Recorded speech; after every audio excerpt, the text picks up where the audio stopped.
Hey, Billy D's right here. I'm going to talk to all of my digital media enthusiasts today about the word podcast because I have to tell you that word gets tossed around quite a bit. Now, I know it's really cool, but a lot of times people might do a video on LinkedIn and say, hey, have you checked out my podcast? Is that a podcast? Well, we could get into a big discussion about the technicalities of this, RSS feeds, and all that other kind of jazz, but it kind of comes down to this, in my opinion. You go to one of these, and you call up Apple Podcasts, Spotify, any of those, and you type in the name of your podcast. If it doesn't show up, you don't have a podcast. You might have a really cool video channel.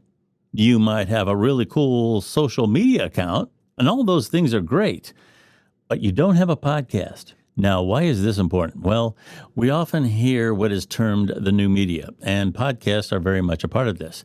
Podcasts, for example, played a very key role in the last election cycle. So people are aware of podcasts as a medium now, and they're looking for them. And one of the places they look for them, oddly enough, are podcast platforms. So when somebody goes to Apple Podcasts, Spotify, or Good Pods, that's a great app to discover podcasts on, you want to make sure that your show gets discovered. I've noticed a lot of podcasters that really don't take the audio portion of podcasting that seriously. Some of them came on to podcasting when podcasts became the thing to do, and they were attracted to the social media side of it and so on.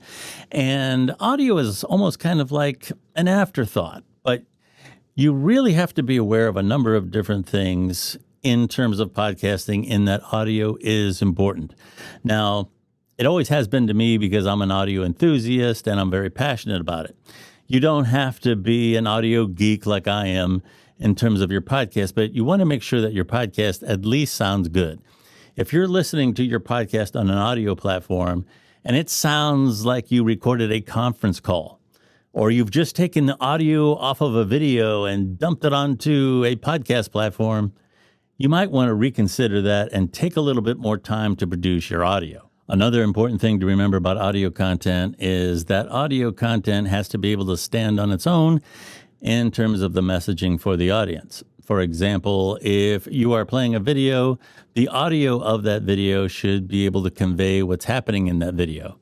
If you're going to refer to a pie chart or a graphic of some kind, be prepared to verbalize what you are demonstrating so that the audio audience can understand what is going on.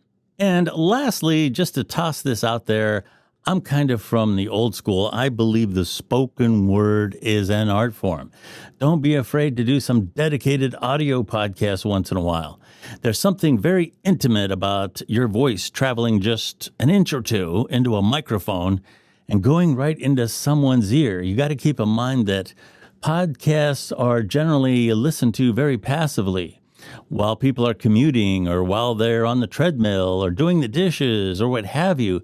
So you want to make sure that you're crafting whatever it is that you are saying in a way that really enters someone's ear and has an impact.